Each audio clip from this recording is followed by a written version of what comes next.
Hello aspirants, कैसे हैं आप सब। मैं उम्मीद करता हूं आप सभी समय का सदुपयोग कर रहे होंगे। मैं हूं महेंद्र कुमार देवांगन, मैं सीसेट और जीएस पढ़ाता हूं।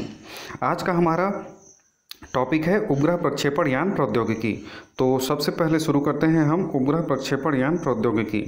उपग्रह को पृथ्वी की कक्षा में स्थापित करने का कार्य एक शक्तिशाली रॉकेट के द्वारा किया जाता है। मैं उम्मीद करता हूं कि आप सभी जानते हैं। जाहिर सी बात है, जब साइंस एंड टेक के बारे में हम बात करें तो ये कॉमन सा चीज़ है। ओके, आगे हम चर्चा करेंगे। यदि पृथ्वी के घूर्णन का सदुपयोग किया जाए या सही उपयोग किया जाए तो हमें कम ऊर्जा की आवश्यकता होगी। ठीक है, ओके फाइन। उपग्रह प्रक्षेपण वाहन, उपग्रह प्रक्षेपण वाहन, इसको हम लोग एसएलवी बोलते हैं। एसएलवी का फुल फॉर्म है आपका satellite launch vehicle, satellite launch vehicle. Okay, that's it.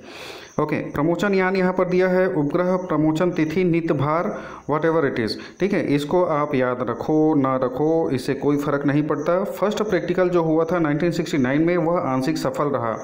मतलब शुरुआत में काम वह किया, उसके बाद फिर वह काम नहीं किया। ओके, सेकेंड प्रैक्टिकल जो लॉन्च किया गया, रोहिणी नाम दिया गया। It is important, it is very very important for the exam point of view.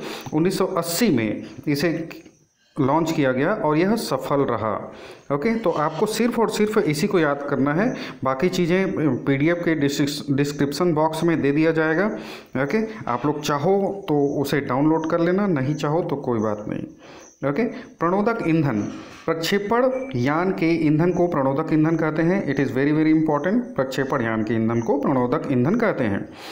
मुख्यतः उन ईंधनों को प्रक्षेपण यान जो आवश्यक धक्का प्रदान कर सके, जैसे कि आपने टीवी में कई बार देखा होगा, है ना। सब मेरे ख्याल से जब साइंस एंड टेक के बारे में हम बात कर रहे हैं तो सभी ने इसे ध्यान दिया होगा। जब लॉन्च होता है, कोई भी सैटेलाइट लॉन्च करते हैं तो तेज आग के जैसा दिखाई देता है और उसके बाद फिर रॉकेट जो है वो ऊपर जाता है। फाइन, सो उसी के बारे में बात कर रहा है। ओके, जो फोर्स प्रोवाइड करता है वो ऑब्वियसली ईंधन के कारण फ्यूल लगता है ना। जब तक हमारे शरीर में ऊर्जा नहीं होगा हम काम नहीं कर सकते। तो उसी प्रकार रॉकेट को लॉन्च करने के लिए भी हमें ऊर्जा की आवश्यकता होती है। ओके, यहाँ पर नोट करके मैं स्पेशली लिखा हूँ, उसको थोड़ा सा ध्यान दीजिएगा। ईंधन द्रव ऑक्सीजन और हाइड्रोजन परऑक्साइड आदि ऑक्सीकारक के साथ तेजी से क्रिया करते हैं और उपयुक्त ऊर्जा प्रदान करते हैं। ओके, जिसको हम लोग दहन कहते हैं।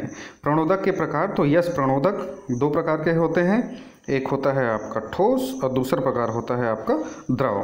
तो हम ठोस और द्रव ईंधन के बारे में बारी बारी से जान लेते हैं। ठोस ईंधन या फिर ठोस प्रणोदक के लाभ क्या होते हैं? तो यस, ये सस्ता होता है। ठीक है, ये सस्ता होता है, आयु अधिक होती है, सुलभ मतलब बहुत आसानी से उपलब्ध होता है, तीव्र जलन होता है, थ्रस्ट अधिक होता है। हानि के बारे में यदि हम बात करें, हानि नहीं मतलब इसकी नकारात्मक जो चीज़ें हैं उसको हम लोग थोड़ा सा देखते हैं। तो यस, ये भारीपन होता है, प्रति इकाई आयतन की दृष्टि से कम थ्रस्ट उत्पन्न होता है, कभी कभी यह विस्फोटक हो जाता है। तो ये इसके डिमेरिट्स हैं, हानि हैं। अब द्रव प्रणोदक के लाभ के बारे में हम बात करते हैं तो यस, घेराव कम होता है, घेराव कम होता है, प्रति इकाई आयतन अधिक थ्रस्ट उत्पन्न होता है। इसका उपयोग आज के डेट में होता है। हानि के बारे में यदि हम बात करें तो प्राप्त करना कठिन है, महंगा है, एक स्थान से दूसरे स्थान तक ले जाने में टेम्परेचर को मेंटेन करना पड़ता है।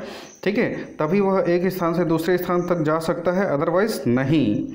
उसमें विस्फोटक पैदा हो सकता है। यदि टेम्परेचर थोड़ा सा भी इधर उधर हुआ तो विस्फोट हो सकता है। ओके, अब यहाँ पर इम्पॉर्टेंट चीज़ ये है, एक बार और फिर से नोट करके लिखा गया है, शून्य से नीचे होने के कारण इसको स्टोरेज टैंक में रखना तथा प्रमोशन लॉन्चिंग के समय रॉकेट टैंक में भरना कठिन समस्याएं उत्पन्न होता है। ठीक है, ओके, कठिन समस्याएं इसलिए बोला गया है क्योंकि यदि टेम्परेचर कम हुआ या ज़्यादा हुआ, कम हुआ तो बर्फ़ बनने की संभावना है, ज़्यादा हुआ तो विस्फोट होने की संभावना है। So it is important to maintain this temperature. Okay. अब क्रायोजेनिक के बारे में हम बात करते हैं। क्रायोजेनिक क्या होता है, तो शून्य से नीचे की जो टेम्परेचर होती है, ठीक है, तो उसे हम लोग क्रायोजेनिक इंजन कहते हैं, ठीक है। इसी का ही उपयोग होता है आज के डेट में। तो क्रायोजेनिक प्रौद्योगिकी के बारे में हम थोड़ा सा चर्चा कर सकते हैं। It is very very important. अभी तक जितने भी पढ़े हो उसमें सबसे ज़्यादा इंपॉर्टेंट तो यदि मैं बोलूँगा तो ये क्रायोजेनिक प्रौद्योगिकी है, ठीक है। मैंने यहाँ पर ट्रिपल स्टार भी दिया है। ओके। क्रायोजेनिक प्रौद्योगिकी, क्रायोजेनिक इंजन में द्रव ऑक्सीजन तथा हाइड्रोजन तत्वों को नोदक के रूप में उपयोग किया जाता है, ठीक है। यहाँ पर दो ही चीज़ आती है, ऑक्सीजन और हाइड्रोजन। इन ऑक्सीजन और हाइड्रोजन को दोनों को सम्मिलित रूप से ईंधन कहते हैं। देखिए, यदि हाइड्रोजन के बारे में हम बात करते हैं, हाइड्रोजन तो ईंधन है ही, ओके। ऑक्सीजन जो है वो ऑक्सीकारक है, इसको हम लोग आगे चर्चा करेंगे।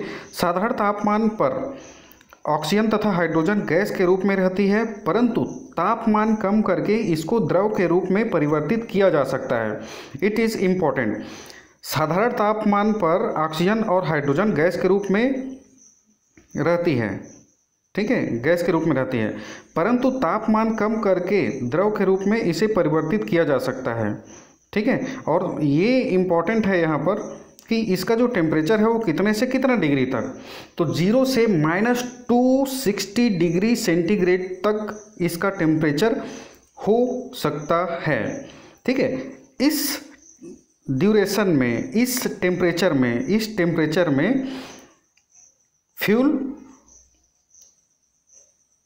मेंटेन रहता है, अदरवाइज वो मेंटेन नहीं कर पाएंगे और विस्फोट हो सकती है। ओके, यहाँ पर लिखा हुआ है, ध्यान दीजिएगा। हाइड्रोजन और ऑक्सीजन दोनों को सम्मिलित रूप से क्या कहते हैं, ईंधन कहते हैं।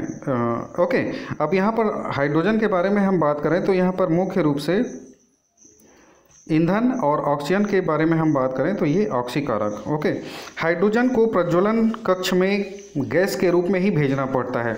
देखिए, चाहे आप उसे कंप्रेस करके -260 डिग्री सेंटीग्रेड तक उसको एक कंप्रेस करके रख सको, लेकिन अंत में उसको प्रज्वलन कक्ष में भेजने के लिए गैस के रूप में ही भेजना पड़ता है। ईंधन का ताप, देखो यहाँ पर चैलेंज क्या है, इंजन का तापक्रम कितना डिग्री सेंटीग्रेड, तो 1000 डिग्री सेंटीग्रेड, और हाइड्रोजन का -260 डिग्री सेंटीग्रेड। एक तरफ माइनस है, उसको हम गैस के रूप में भेजेंगे तो जाहिर सी बात है गैस के रूप में भेजेंगे तो इसका टेम्परेचर को सामान्य ताप पर ही भेज सकते हैं। ओके, तो इसको मेंटेन करना बहुत ही ज़्यादा इम्पॉर्टेंट होता है। ओके, आज के लेक्चर में इतना ही। Thank you very much. मैं नेक्स्ट वीडियो लेकर आऊँगा और MCQs भी बहुत जल्द लेकर आऊँगा। MCQs के लिए तैयारियाँ चल रही है, हमारी टीम काम कर रहे हैं। ओके, सो तब तक के लिए पढ़ते रहिए, हंसते रहिए, मुस्कुराते रहिए और अपने लक्ष्य को प्राप्त कीजिए। No rest without waste. Thank you very much.